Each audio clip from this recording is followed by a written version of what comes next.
भारत सरकार समय समय पर जीएसटी में बदलाव करती रहती है ताकि टैक्स सिस्टम को और क्लियर, इजी और रेवेन्यू ओरिएंटेड बनाया जा सके। साल 2025 में पेश किए गए नए जीएसटी नियम ने बाजार और निवेशकों के बीच हलचल मचा दी है। खासकर 40% तक की नई टैक्स दर ने उद्योग जगत और स्टॉक मार्केट पर गहरा असर डाला है। आइए आपको इसको अच्छे से एक्सप्लेन करते हैं। 40% जीएसटी का असली गेम क्या है? नई व्यवस्था के तहत सरकार ने कुछ लग्जरी और हाई एंड गुड्स सर्विसेज को 40% स्लैब में डालने का प्रस्ताव दिया है।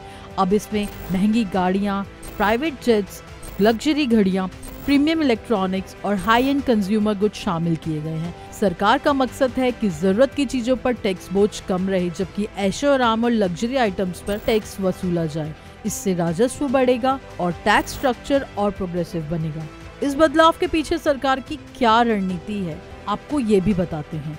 रेवेन्यू जनरेशन, महंगे उत्पादों पर टैक्स बढ़ाकर सरकारी खजाने को मजबूत करना, वहीं इकोनॉमिक को बैलेंस करना, मध्यम वर्ग और लोअर इनकम ग्रुप पर टैक्स का बोझ कम करना। तीसरा आता है लग्जरी आयात पर रोक लगाना, विदेशी महंगी वस्तुओं की खरीद पर टैक्स बढ़ाकर लोकल मैन्युफैक्चरिंग को बढ़ावा देना।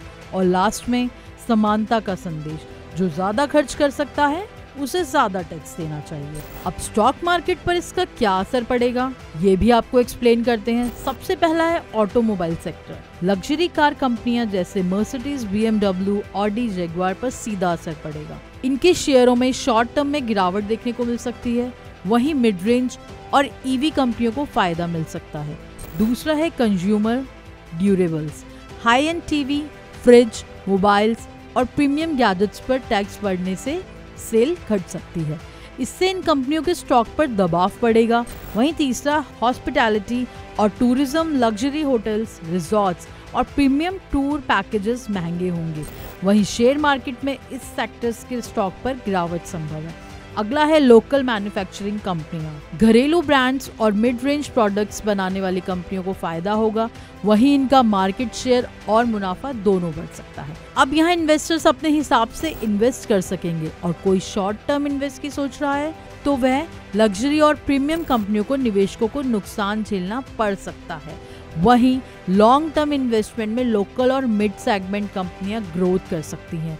इनमें निवेशकों के लिए अवसर है। वहीं ईवी और मेक इन इंडिया कंपनियों के लिए खुशखबरी है, क्योंकि इनकी डिमांड और वैल्यू दोनों बढ़ सकती है। न्यू जीएसटी रूल्स 2025 का 40% टैक्स स्लैब भले ही आम जनता को सीधे प्रभावित ना करे, लेकिन यह मार्केट और लग्जरी इंडस्ट्री के लिए गेम चेंजर साबित हो सकता है। इसका असर शॉर्ट टर्म में नकारात्मक दिखेगा, लेकिन लंबे समय में यह लोकल मैन्युफैक्चरिंग, ईवी इंडस्ट्री और मध्यम वर्गीय खपत को बढ़ावा देगा।